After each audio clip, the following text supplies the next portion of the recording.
Hello students, welcome back to elite mathematics classes. Student, previous lecture में हमने देखे थे तीनों मेथड्स एक ही क्वेश्चन में कैसे अप्लाई करके हमने देखा था कि उसमें आंसर सभी के मैच करते हैं। और स्टूडेंट, अगर आपका फिर भी कोई इसमें डाउट बचा हो तो आप उसको कमेंट सेक्शन में जरूर लिखिएगा।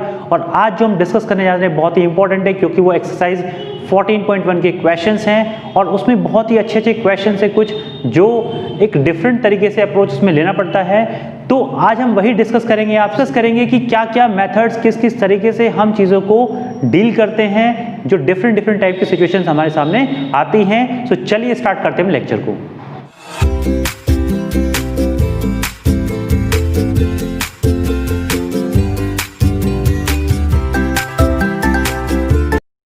तो स्टूडेंट स्टार्ट करते हैं नेक्स्ट अपना एग्जाम्पल नंबर 3। क्या कहता है एग्जाम्पल, देखते हैं इसमें। The distribution below shows the number of wickets taken by the bowler in one day cricket matches. Find the mean number of wickets by choosing a suitable method. What does the mean signifies. So student, इस question को हम देखते हैं कि इस question में वो क्या कहने की कोशिश कर रहा है। यानी कि यहाँ पे नंबर ऑफ विकेट्स गिवन है, इस तरीके से आपको नंबर ऑफ बॉलर्स गिवन है। नंबर ऑफ बॉलर्स क्या सिग्निफाई कर रहे हैं, द फ्रीक्वेंसी, राइट। और फिर हमने यहाँ पे कुछ टेबल्स में यहाँ पे बनाए हैं जो हमें चीज़ें मेथड्स निकालने हैं। अब क्या है इस क्वेश्चन में, क्या मेथड वगैरह सुटेबल मेथड को अप्लाई करके आप इस क्वेश्चन को सॉल्व करिए, ठीक है। इसका मतलब ये है कि कौन सा मेथड आप बेस्ट अप्लाई कर सकते हैं। जो हमने 3 मेथड पढ़े हैं पिछले लेक्चर में, आपने देखा होगा कि तीनों ही मेथड को हमने एक साथ सॉल्व करके दिखाया है एक एग्जाम्पल में। तो वहां पर जो मेथड सुटेबल हो इस क्वेश्चन के लिए वो आपको अप्लाई करना है। तो कौन सा मेथड सुटेबल होगा वो आपको बताएंगे हम, क्यों होगा वो भी बताएंगे आपको। सो ध्यान से देखिएगा इसको। तो यहां पर आपके पास ये क्या दे रखिए, इंटरवल्स गिवन है आपको। यहाँ पे आप इंटरवल्स हैं और फ्रीक्वेंसीज हैं, नंबर ऑफ बॉलर्स। अब आपको क्या निकालना है, क्लास मार्क, जिसको हम क्या बोलते हैं, एक्सआई। एक्सआई कैसे निकालते हैं, हम दोनों को ऐड करते हैं, डिवाइड बाई 2 कर देते हैं, ठीक है। एक तो मेथड हो गया आपके पास ये एक्सआई निकालने का। एक दूसरा मेथड क्या हो सकता है एक्सआई निकालने का, कि देखो यहाँ पे 60 + 20 जो पहला मेथड है उसके according 60 + 20 is 80, 80 divide by 2 is 40। एक तरीका ये हो गया। अब थोड़ा सा दिमाग लगाइए आप इसमें और आपका एक्सआई ऐसे ही आ जाएगा बिना डिवाइड किए। तो आपने क्या किया, इसमें 20 इधर से हटाया और इसको दे दिया 20। तो यहाँ पे कितना हो गया 40, और यहाँ पे भी कितना हो गया 60 में से 20 चले गए तो कितना बचा 40। तो दोनों के पास बराबर मिलना वही तो डिवाइड बाई 2 होता है, राइट। तो यहाँ पे कितना आएगा एक्सरसाइज का 40। क्लियर। इसके बाद 60 एंड 100। तो अब देखो आपने 20 इसको फिर दे दिया यहाँ पे, तो ये कितना हो गया 80, और यहाँ पे कितना हो गया 80। तो आपका ये कितना आ गया यहाँ पे 80 आ गया, इसका भी क्लियर हो रहा है स्टूडेंट। अब देखो चाहे आप 100 + 60 करो, 160 को डिवाइड करो 2 से, तब भी कितना आएगा 80 आने वाला है। अब यहाँ पे देखो, यहाँ से 50 आपने हटाया, इसको दोगे 50 तो ये 150 हो जाएगा, लेकिन ये 100 हो जाएगा। तो आपको क्या करना है, यहाँ पे इसमें से 25 इसको दे दो, 25 तो 125, और ये भी कितना बचा 125। तो इसका कितना आ गया 125। इसके बाद नेक्स्ट यहां से 25 इसको दो तो 175 ये बचेगा, नहीं बचेगा। इसको दो आप यहाँ पे कितना 50, तो ये कितना होगा 200, और यहाँ पे कितना बचेगा 200। तो ये आ गया आपका यहाँ पे 200। और अगर आप इसको दोनों को ऐड करके डिवाइड बाई 2 करोगे तब भी 200 ही आना है आपका। यहाँ पर देखो क्या है स्टूडेंट्स, इससे 50 लिए इसको दे दिए, 300 ये भी हो गया और 300 ये बच गया। तो यहाँ पे कितना आएगा 300। नेक्स्ट यहां से 50 उठा के इसको दिए, तो यहाँ पे कितना हुआ 400, यहाँ पे भी कितना हुआ 400। तो यानी कि 400 की वैल्यू यहाँ पे आ गई। क्लियर है स्टूडेंट्स। अब देखो यहाँ पर क्या है, आप जब एक्सआई निकाला है हमने, तो एक्सआई में देख रहे हो बड़ी बड़ी वैल्यूज आ रही हैं। तो यानी कि इस मेथड से अगर हम डायरेक्टली सॉल्व करेंगे, यानी कि डायरेक्ट मेथड सॉल्व करेंगे, तो कैलकुलेशन बहुत ज़्यादा बड़ी हो जाएगी, क्योंकि हमें अभी एक्सआई इंटू एफआई भी करना पड़ेगा यहाँ पे। तो वो बहुत बड़ी बड़ी वैल्यूज देगा जिसको हमें सॉल्व करना मुश्किल होगा। आंसर तो आपका सेम आएगा, लेकिन उसको सॉल्व करना थोड़ा मुश्किल हो जाएगा। तो उसको हटाने के लिए, उस कॉम्प्लेक्स जो कैलकुलेशन है उसको रिमूव करने के लिए हम क्या करते हैं, एज्यूम्ड मीन मेथड का यूज करते हैं, ठीक है। एज्यूम्ड मीन के अंदर हमने क्या पढ़ा था कि भाई यहाँ पे हम क्या मान लें, किसी को भी एक पर्टिकुलर वैल्यू मान लेते हैं, एज्यूम कर लेते हैं उसको।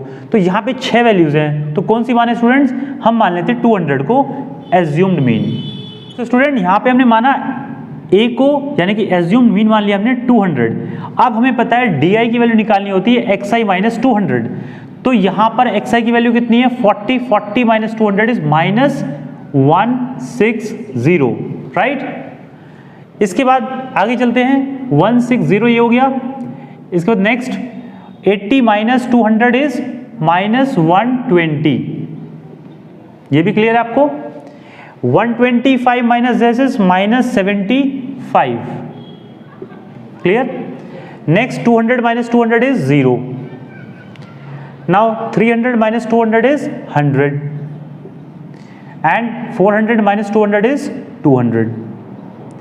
अब देखो स्टूडेंट यहाँ पे कि अभी भी वैल्यूज जो हमारे पास छोटी नहीं है, ठीक है। तो हमने फिर गए नेक्स्ट मेथड के पास जो हमें सबसे छोटी वैल्यू देता है, वो है स्टेप डेविएशन मेथड, जिसमें हमें सिर्फ क्या करना होता है, इसका डिवाइड बाय एक क्लास साइज से हम उसको क्या करते हैं, डिनोट करते हैं, यानी कि कोई ऐसा नंबर देख लेते हैं जो सब में क्या हो, कॉमन हो। तो यहाँ पे 10 तो कॉमन है ही सब में, इसको छोड़ करके कोई बात नहीं है। अगर ऐसा भी कोई नंबर है जो एक आधा नंबर है जिसको हम छोड़ सकते हैं तो कोई दिक्कत नहीं है।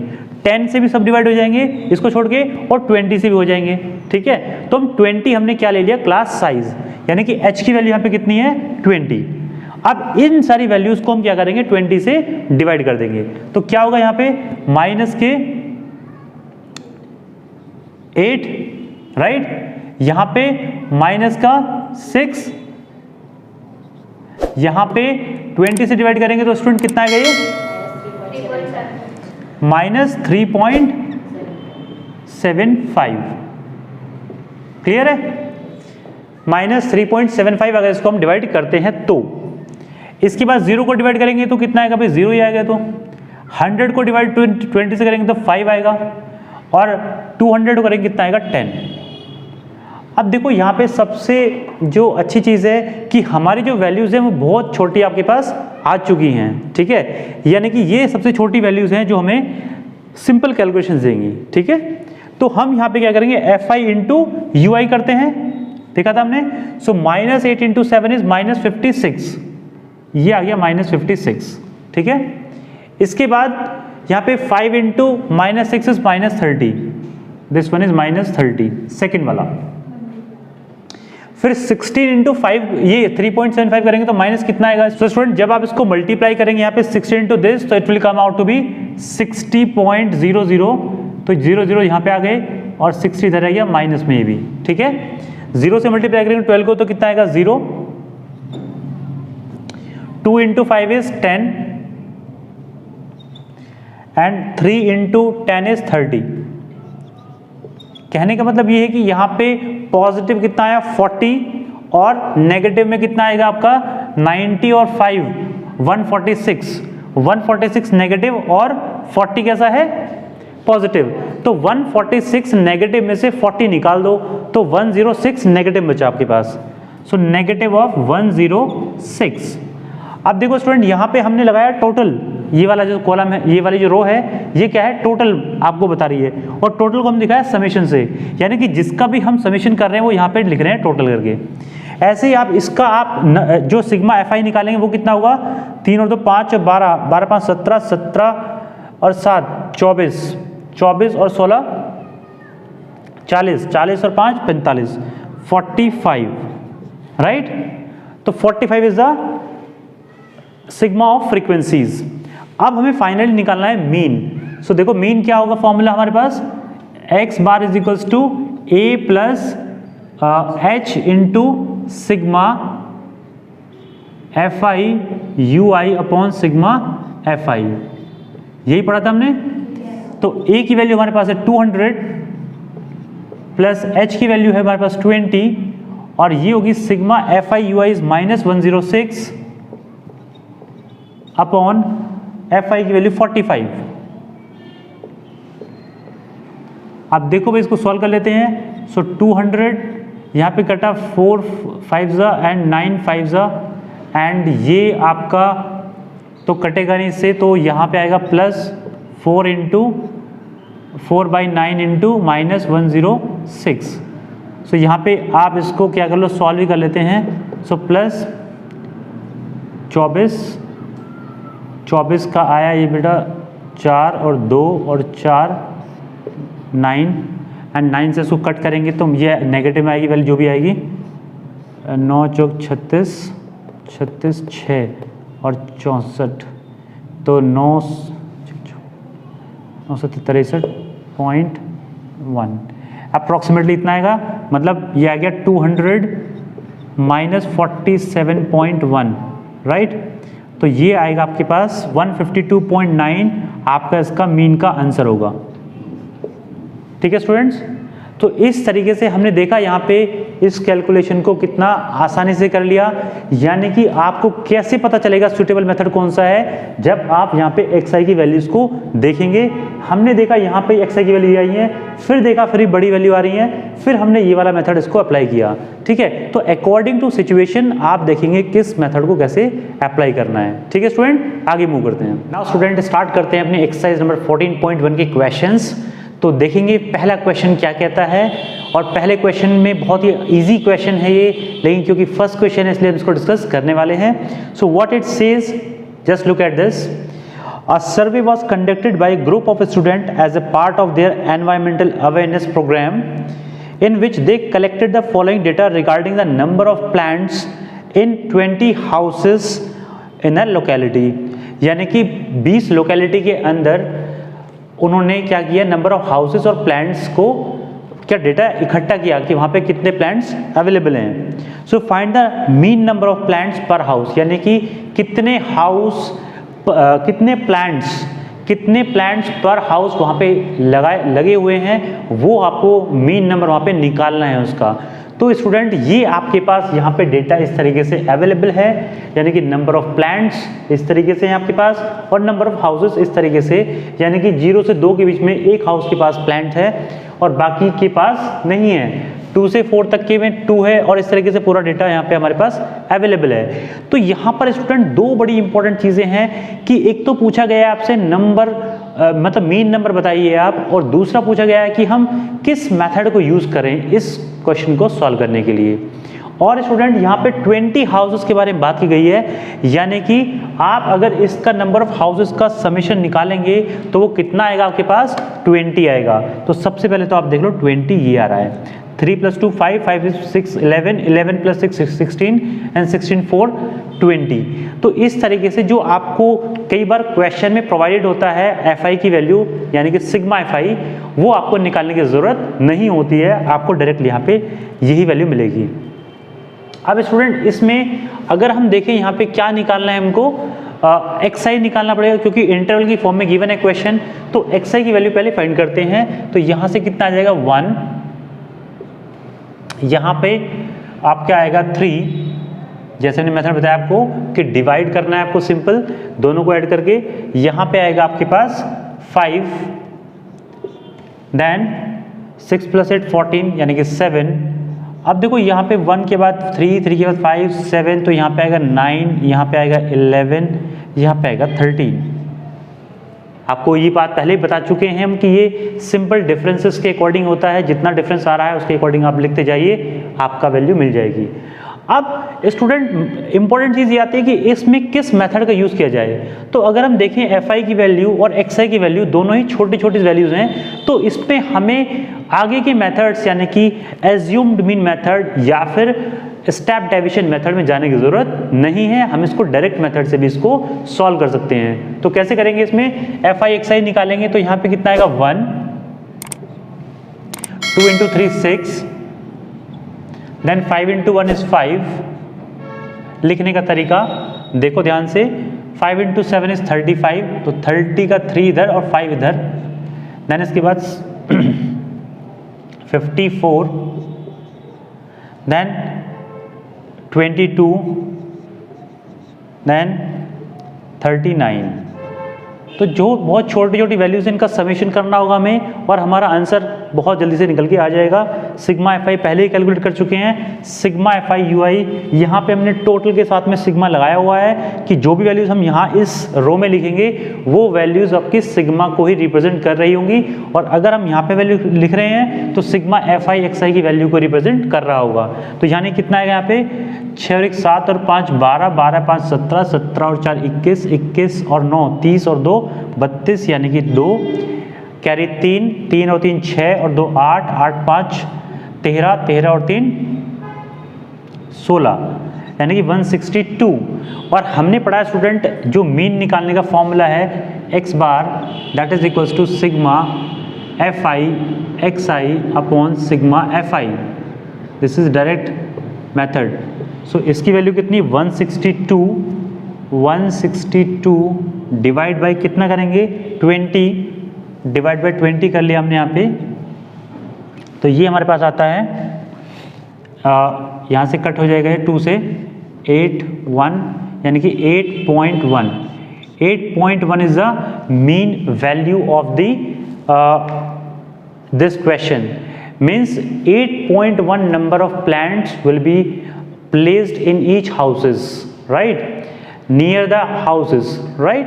तो इस तरीके से हमने इसका आंसर निकाला। और अगर आपको सेकेंड पार्ट का आंसर करना है तो you will write that here we will use a direct method because the number of the values of fi and xi are small, that's why we will use a direct method. So student इस question में बहुत बड़ी चीज कुछ भी नहीं थी, simple values को मतलब प्लेस करना था और कैलकुलेट कर लेना था। आपने देखा यहाँ पे कितनी आसानी से हमने कर लिया है। सो मूव करते हैं अपने नेक्स्ट क्वेश्चन पे। देखिए स्टूडेंट नेक्स्ट क्वेश्चन स्टार्ट करते हैं हम। नेक्स्ट क्वेश्चन बहुत ही इजी है और जैसे हमने पहला क्वेश्चन किया है on the basis of same, इसको भी आप अटेम्प्ट कर सकते हो। तो इसमें कोई दिक्कत आपको आने वाली नहीं है। सेम वैल्यूज है, मतलब ज़्यादा बड़ी वैल्यूज नहीं है, आप इसको डायरेक्टली सॉल्व कर सकते हैं जो हमने मेथड्स आपको सजेस्ट किए हैं। सो अगर फिर भी कोई आपको प्रॉब्लम बचती है तो इसको आप कमेंट सेक्शन में जाके लिख सकते हैं। अगर कहीं पे भी आपको कोई दिक्कत महसूस हो रही है इस क्वेश्चन में तो उसको भी हम वहाँ पे सॉल्व करवा देंगे। तो मूव करते हैं नेक्स्ट क्वेश्चन पे, question number 3। It says the following distribution show the daily pocket allowance of A children of A locality, the mean pocket allowance is ₹18, find the missing frequency. अब देखो student ये वाला जो question है आपका, ये बहुत ही इंपॉर्टेंट क्वेश्चन हो जाता है क्योंकि इसमें थोड़ा सा हटके पूछा गया है। एग्जाम पॉइंट ऑफ व्यू से बहुत ही अच्छा क्वेश्चन है ये। और इसमें क्या करना है आप देखिएगा यहाँ पे कि आपको इसमें मीन दे रखा है, यानी कि x बार की वैल्यू आपको गिवन है 18, और यहाँ पे जो डेटा प्रोवाइडेड है आपको इस क्वेश्चन में, वो क्वेश्चन में एक फ्रीक्वेंसी गिवन है, यानी कि ये वाले आपको बताने हैं कि जिनका पॉकेट अलाउंस कितना है 19 से 21, उनकी वैल्यूज कितनी है, कितने लोगों को, कितने चिल्ड्रंस को वो पैसा इतना मिलता है। That is you have to calculate, जिसमें आपको बताया गया है कि मीन जो है इस क्वेश्चन में ₹18 है आपके पास, ठीक है। तो यानी कि यहाँ पे थोड़ा क्वेश्चन को ट्विस्ट किया गया है। तो अब देखो इस क्वेश्चन को कैसे हम इजीली सॉल्व कर लेंगे यहाँ पे। तो देखो स्टूडेंट यहाँ पे सबसे पहले xi निकालते हैं। तो xi कितना होगा भाई यहाँ पे 12.5, वी कैन से 11 + 13 इज 24। सो 24 तो मीन्स 12 आ जाएगा यहाँ पे, ये आएगा 12। यहाँ पे 13 प्लस दिस विल बी 28, और 28 का 2 आएगा 14, फाइन। इसके बाद 15 + 17 विल बिकम 32, यानी कि 16। और हर एक का डिफरेंस सेम देख रहे हैं आप, और दो का डिफरेंस आ रहा है आपका यहाँ पर 12 14 16, और फिर यहाँ पे आएगा 18, फिर यहाँ पे आएगा 20, फिर यहाँ पे आएगा 22 22, यहाँ पे 24 एट लास्ट, ठीक है। तो ये सारी क्या हो गई आपके क्लास मार्क हो गए, यानी कि xi की वैल्यूज हो गई। अब यहाँ पे स्टूडेंट थोड़ी सी बड़ी वैल्यू देख रहे हैं हम, क्योंकि मल्टीप्लाई करना पड़ेगा हम, तो यहाँ पे एज्यूम्ड मीन मेथड को यूज करते हैं। पहले देखते हैं फिर क्या वैल्यूज आती हैं। तो यहाँ पे 1 2 3 4 5 6 7 वैल्यूज हैं। तो फोर्थ वैल्यू जो होगी हमारे पास ये, इसको मानते हैं वैल्यू ऑफ a। तो यानी कि यहाँ पे हमें xi - 18 करना होगा यहाँ पे इस क्वेश्चन में, ठीक है। अब देखो करते हैं इसको, तो यहाँ पे कितना आएगा भाई 6, राइट, क्योंकि 6 भी कैसा आएगा नेगेटिव में आएगा, क्योंकि 12 - 18 is -6। Now 14 - this is -4 here, this one is -2, now this will become 0। यहाँ पे 20 - 18 2, फिर यहाँ पे 4 और यहाँ पे 6, ठीक है, ये वैल्यूज कर ली हमने। तो आई होप कि यहाँ पे आपकी वैल्यूज अब बहुत छोटी हो गई हैं, इनको फर्दर छोटा करना चाहते हो तो कर सकते हो आप, ऐसी कोई दिक्कत वाली बात नहीं है। आप देख रहे हो सब में पहचानते कैसे स्टूडेंट कि हमें आगे फर्दर मूव करना है कि इनकी वैल्यूज और भी छोटी हो सकती हैं या नहीं हो सकती हैं। तो हम सिंपल देखिए इसमें कॉमन पार्ट क्या दिख रहा है आपको, हर एक के अंदर जो वैल्यूज आपने DI की निकाली हैं इसमें कॉमन पार्ट कुछ दिख रहा है, तो कॉमन हमें 2 दिख रहा है। और कई बार हम यहाँ से भी रेफरेंस लेते हैं कि यहाँ पे difference of the class intervals क्या आपको गिवन है, तो यहाँ पे भी 2 और यहाँ पे भी 2 है। अगर यहाँ पे 4 होता सब में कॉमन तो हम 4 भी यहाँ पे चूज कर सकते थे, ऐसी कोई दिक्कत वाली बात नहीं है, ठीक है। तो यहाँ पे DI/2 यानी कि यहाँ पे H की वैल्यू हमने क्या लेट की है स्टूडेंट्स, 2 लेट की है हमने। तो यहाँ पे डिवाइड करेंगे तो -3, यहाँ पे -2, यहाँ पे -1, यहाँ पे 0, यहाँ पे 1, यहाँ पे 2 एंड यहाँ पे 3। अब देखो बिल्कुल सिंपल वैल्यूज आपके पास आ गई हैं। अब हमें FI/UI वहाँ पे निकालना है, ठीक। तो FI/UI का मतलब क्या हुआ, FI ये रहा, UI ये रहा स्टूडेंट। तो 7 × 3 is -21, place the value in right manner. 6 × 2 is -12। Now 9 × -1 is -9, तो 0,9 ऐसे लिख सकते हो आप इसको। यहाँ पे 13 × 0 is 0, 0, ठीक है। इसके बाद F × 1 is simple F। 5 × 2 is 10। यहाँ पे 4 × 3 is 12। अब स्टूडेंट हमें पता है यहाँ पे इसका क्या करना पड़ेगा, हमें समेशन करना पड़ेगा। तो देखो कैसे करते हैं यहाँ पे। तो अगर हम डायरेक्टली कर रहे हैं तो 12 से 12 तो कैंसिल आउट, खत्म। यहाँ पे 9 माइनस किया और 10 पॉजिटिव है, तो कितना बचा आपके पास में, +1, ठीक है। और +1 को इससे निकाल दो यहाँ पे, क्योंकि 21 भी तो बचा नेगेटिव में एक्स्ट्रा।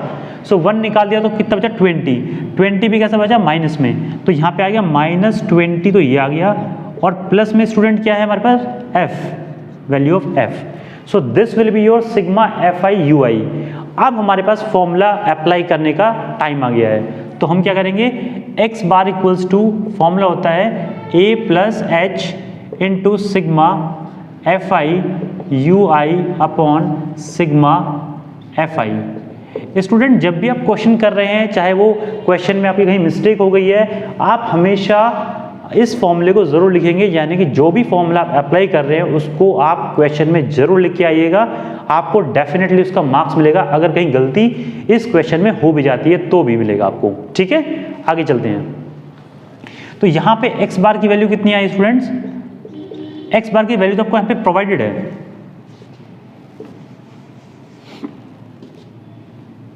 सो स्टूडेंट यहाँ पे x बार की वैल्यू प्रोवाइडेड है आपको, यानी कि 18 = वैल्यू ऑफ A कितना हमने लिया था, यहाँ पे 18 ही लिया था, है ना। 18 plus H value is 2 here and sigma FI/UI is -20 plus F and upon the value of this is what, इसकी वैल्यू निकाली नहीं हमने, ठीक है, निकालते हैं। 7 और 6 13 और 13 26 और 4 30 और 5 35 और ये आ गया स्टूडेंट आपका 35 और 10 45, यानी कि 44, यानी कि 44 प्लस F, ये आएगी आपके पास। दोबारा देख लीजिए कैसे, यहाँ पे आ गया 7 और 6 13 और 13 26, 26 और 4 30, 30 और 5 35, 35 और 9 44 प्लस F, ये आपकी आई इसकी वैल्यू। तो 44 प्लस F इसको लिख देंगे यहाँ पे हम, 44 प्लस F ये लिख दिया हमने। अब स्टूडेंट देखो यहाँ पे इसको 18 को इधर लेके आएंगे तो कितना बनेगा, 0 = ये आ गया आपके पास 2 twice ऑफ, यानी कि 2 को मल्टीप्लाई कर लेते हैं अंदर, तो कितना आ गया स्टूडेंट, ये आ गया -40 और plus 2F upon 44 plus F। Now this part will get multiplied with this, so this implies -40 plus 2F is equals to 0. Now 2F will be equals to 40 will become positive 40, so F will become 40 upon 2, यानी कि this implies F की value कितनी आ गई, 20, यानी कि frequency of this missing frequency का जो answer है हमारे पास में वो कितना है, 20 आ गया स्टूडेंट्स। तो आपने देखा ये क्वेश्चन कितना आसानी से सॉल्व हो गया है, लेकिन जो इंपॉर्टेंट चीज़ है यहाँ पे वो कि वैल्यूज़ को हमें कैसे निकालना है properly, that is the most important part in this, कि आप इस मेथड को अप्लाई करेंगे या फिर आप उस डायरेक्ट मेथड जाएंगे FI इंटू UI, जिससे आपकी कैलकुलेशन बहुत ही कॉम्प्लेक्स हो जाएंगी, बहुत बड़ी बड़ी कैलकुलेशन होंगी और आपको आंसर निकालने में दिक्कत आएगी और टाइम भी ज़्यादा कंज्यूम होगा। सो स्टूडेंट, आई होप ये क्वेश्चन आपको अच्छे से क्लियर हो गया होगा। सो स्टूडेंट, इस लेक्चर में इतना ही करेंगे। आई होप कि ये जितने भी क्वेश्चन हमने डिस्कस किए हैं आपको अच्छे से क्लियर हो गए होंगे। अगर फिर भी कोई डाउट बचता है तो कमेंट सेक्शन में जाकर उस कमेंट को लिखिएगा, डेफिनेटली आपको वो वाली प्रॉब्लम सॉल्व करा दी जाएगी। और स्टूडेंट, वीडियो अच्छा लगा तो वीडियो को लाइक करिए, चैनल को सब्सक्राइब करिए और शेयर भी करिएगा अपने फ्रेंड के साथ। सो मिलते हैं आपसे नेक्स्ट लेक्चर में, डिस्कस करेंगे नेक्स्ट सेट ऑफ क्वेश्चंस, यानी कि जितने भी अच्छे अच्छे क्वेश्चंस होंगे इस एक्सरसाइज के वो सारे डिस्कस करेंगे और कुछ इंपॉर्टेंट क्वेश्चंस भी हैं जो हमें डिस्कस करने हैं। So till then, take care.